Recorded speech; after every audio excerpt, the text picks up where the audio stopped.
एक बार एक कस्बे में एक चुड़ैल भेष बदलकर बूढ़ी अम्मा के रूप में रहती थी। वो लोगों को अपने वश में करने के लिए जादुई मक्के की रोटियां साथ के साथ कम पैसों में उन्हें खिलाती थी। बाद में उसकी बेटी भी उसका साथ देने लगती है उसके काम में। आह्वान वाले दिन वो चुड़ैल अपनी बेटी के साथ मिलकर उन वश में किए गए लोगों को झोपड़ी के खुफिया रास्ते से बलि देने के लिए जंगल में ले जाते हैं। पर बलि देते समय उन्हें उस कस्बे का प्रधान छुप कर देख रहा होता है। अरे बाप रे, चुड़ैल, कस्बे में चुड़ैल, वो भी झोली भर के। इतनी चुड़ैल देखकर तो लगता है चुड़ैलों की बारिश हुई हो। मुझे यहाँ से निकलना होगा, वरना मुझे यहाँ इन भूतनियों ने देख लिया तो मेरा भी राम नाम सत्य पक्का है। इधर चुड़ैल मिलकर उन लोगों का खून पी रही थी। इससे पहले कि कोई हमें असली रूप में देखे, हमें वापस झोपड़ी में चले जाना चाहिए। प्रधान लड़खड़ाता गिरता पड़ता घर पहुंचता है। अगले दिन से अम्मा और उसकी बेटी वापस मक्के की जादुई रोटियां बेचनी शुरू कर देती हैं। आखिर वो चुड़ैल यहाँ आई कैसे? कस्बे का प्रधान होने के नाते मुझे कुछ तो करना ही पड़ेगा। 2 दिन बाद लल्लन प्रधान के घर जाता है। उसके घर का दरवाजा खटखटाता है। प्रधान, ओ प्रधान, अरे प्रधान जी दरवाजा खोलो। कौन कौन कौन है बाहर? अरे प्रधान जी, हम है लल्लन, पंचायत वाले। आज इतना जरूरी फैसला करना था, कितने हफ्तों से फैसला अटका पड़ा था और इतने जरूरी दिन तुम आए नहीं। ऐसा तो कभी हुआ नहीं, फिर अब कैसे है? क्या बात हो गई ऐसी, बताओ तो। मुझे कोई बात नहीं करनी, मुझे कोई बात नहीं करनी किसी से। तुम जाओ यहाँ से, जाओ यहाँ से। नहीं, मैं नहीं जाऊंगा जब तक तुम मुझे बात नहीं बता देते कि तुम ऐसा व्यवहार क्यों कर रहे हो। पहले कभी तुमने ऐसा नहीं किया प्रधान। लल्लन के लाख पुकारने पर भी प्रधान दरवाजा नहीं खोलता। लल्लन वहाँ से चला जाता है। मैं सबको कैसे बताऊं कि मैंने उस दिन जंगल में क्या देखा? कस्बे का प्रधान होने के नाते मेरा फर्ज बनता है कि मैं लोगों को उस मुसीबत से बचाऊं, उन खून की प्यासी चुड़ैलों के चुंगल से बचाऊं। पर कैसे कैसे? लल्लन घर आके रात भर इसी बारे में सोचता रहता है। कई दिन बीत जाते हैं। इधर चुड़ैलों का मौत का सिलसिला चलता रहता है। एक दिन प्रधान उसी सड़क से जा रहा होता है, तभी उसकी नजर उस मक्के की रोटी बनाने वाली मशीन पर पड़ती है। अरे, इतनी बड़ी मशीन, पर इस कस्बे में इतने पैसे किसके पास हैं जो इतनी महंगी मशीन खरीद कर ला सके? जरा चल के पूछा तो जाए, आखिर कौन रईस आ गया। प्रधान झोपड़ी की तरफ बढ़ता है और उस अम्मा और उसकी बेटी को देखता है लोगों को खाना परोसते हुए। इस झोपड़ी की हालत देखकर तो लगता है इन माँ बेटी को 2 वक्त का खाना भी मुश्किल से मिलता होगा, और रोटियां बनाने के लिए इतनी महंगी मशीन। कुछ तो गड़बड़ है। एक काम करता हूँ, मैं यहीं कहीं छुप जाता हूँ और देखता हूँ कि आखिर माजरा क्या है। तभी जो मुसाफिर खाना खा रहे होते हैं, उन्हें नींद के चलते अम्मा वहीं खटिया पर सोने को कहती है। और जैसे ही वे सोते हैं, अम्मा और उसकी बेटी अपने असली रूप चुड़ैल अवतार में आ जाते हैं। क्या बात है, हमें इससे ज्यादा सुकून की जिंदगी नहीं मिलेगी कहीं। बिना किसी खौफ के हमें शिकार पर शिकार मिलते रहते हैं। शहरों में क्या रखा है सिवाय डर के, और यहाँ देखो ऐश की जिंदगी। प्रधान ये रूप देखकर सहम जाता है। अरे, ये तो वही चुड़ैल है, जंगल वाली। इसका मतलब ये माँ बेटी इतने दिनों से भेष बदल कर इसी कस्बे में रह रहे हैं और भोले भाले लोगों को रोटी साग खिला के अपना शिकार बना रहे हैं। और यहाँ सबने इन्हें गरीब समझकर रहने के लिए जगह भी दे दी। पर ये तो आस्तीन की चुड़ैल निकली। कुछ तो करना पड़ेगा, जल्दी ही करना पड़ेगा, वरना ये चुड़ैल इस कस्बे को तहस नहस कर देगी। प्रधान भागे भागे पंचायत घर जाता है। मुझे कस्बे की पंचायत को ये सब बता देना चाहिए। कस्बे के हित की बात है, मुझे चुप नहीं रहना चाहिए। पर मेरी बात मानेगा कौन? क्या कोई मेरा विश्वास करेगा? अपनी ही सोच में उलझकर वो पंचायत घर जाते जाते रुक जाता है। तभी लल्लन उसे देख लेता है। अरे प्रधान जी, तुम इतना पसीना पसीना क्यों हो रहे हो? ऐसा क्या हो गया तो तुम इस तरफ भाग रहे थे? कहाँ जा रहे?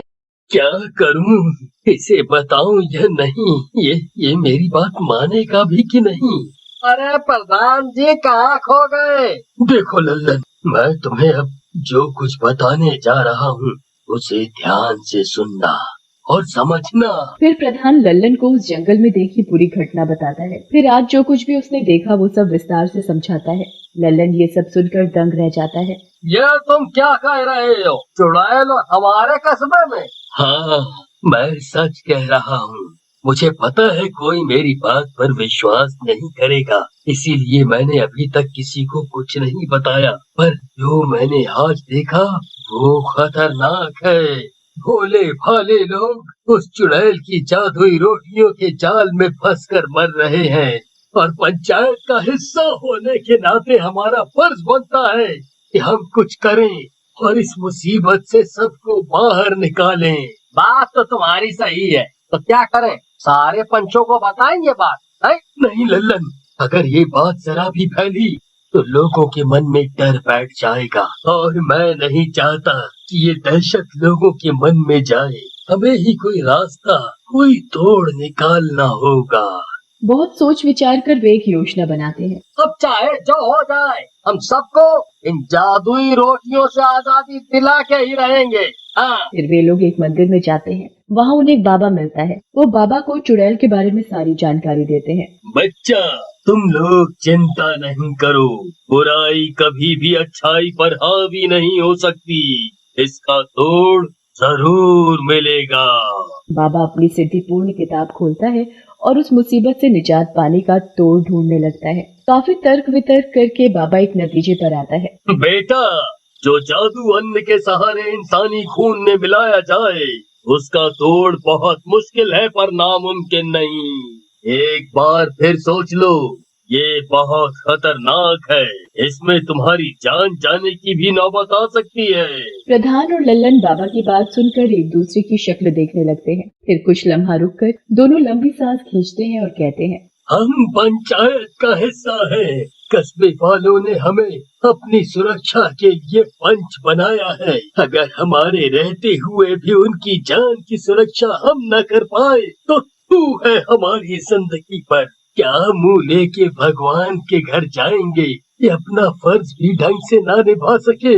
ऐसी जिंदगी से तो मौत ही भली। ये सुनकर बाबा मुस्कुराता है और उन्हें तोड़ बताता है। हम बिल्कुल तैयार हैं, जो होगा देखा जाएगा। प्रधान जी चलिए, अब हम और देर नहीं कर सकते। हाँ भाई, बिल्कुल सही। अगली रात लल्लन और प्रधान उस झोपड़ी में जाते हैं जब चुड़ैल सो रही होती है और चुपके से उस झोपड़ी के बीचों बीच एक खंबा गाड़ देते हैं। फिर जिस आटे से वो रोटियां बनाती है उस आटे में बाबा की दी हुई पुड़िया मिला देते हैं और उल्टे पांव घर वापस आ जाते हैं। बस अब सुबह होने की देरी है। भगवान करे जैसा हमने सोचा है वैसा ही हो। जरूर होगा। सही नियत के साथ कोई भी काम करो तो सफलता मिलनी तय है। अगली सुबह, अरे बिटिया रानी जल्दी उठो, इससे पहले कि ग्राहक आने शुरू हो। जल्दी से साग रोटी बनाने की तैयारी करो। ये बुढ़िया भी ना सुबह सुबह उठा देती है। कभी कभी तो मन करता है सबसे पहले इसे मार कर खाऊं। चुड़ैल की बेटी आटा लगाने जा रही होती है कि वो उसी खंबे से टकरा जाती है। ओफो, ये इस बुढ़िया का कौन सा नया ड्रामा है? भला बीचों बीच खंबा पता नहीं क्यों गाड़ा है। दिन ही खराब है आज का। समय होते ही लल्लन वहाँ ग्राहक बनकर आता है। अरे अम्मा, जरा खाना तो खिला दो, जोरों की भूख लगी है। जा जा, शिकार आ गया, खाना लेके जा। जैसे चुड़ैल और उसकी बेटी थाली लेकर आते हैं। आज मेरा जन्मदिन है और आज मैं आप दोनों को भी अपने हाथ से खिलाऊंगा। वैसे भी मेरा दुनिया में है ही कौन। अब अम्मा, तुम ही यहाँ हम जैसे लोगों का पेट भरती हो तो तुम ही परिवार हो। अगर मैंने रोटी नहीं खाई तो उसे शक हो जाएगा। हाँ हाँ, क्यों नहीं बेटा। लल्लन दोनों माँ बेटी को जैसे ही वो रोटी खिलाता है वो दोनों चुड़ैल रूप में आ जाते हैं। ओह, तो ये है तुम दोनों की असलियत है? ये तूने अच्छा नहीं किया। अब तूने असली रूप देख ही लिया है तो समझ कि तेरा क्या होगा। तभी प्रधान वहाँ जाता है। अरे हमारा क्या होगा ये बात की बात है। पहले तू अपना देख हैवान चुड़ैल। और दोनों मिलकर चुड़ैल माँ बेटी को उस खम्बे की तरफ धकेल देते हैं। वो खम्बा सिद्धि ताकतों से पवित्र करके लाया गया था। जादुई रोटियों में मिली भस्म से चुड़ैल कमजोर पड़ जाती है और खम्बे में टकराने की वजह से वो हमेशा के लिए उसी में कैद हो जाती है।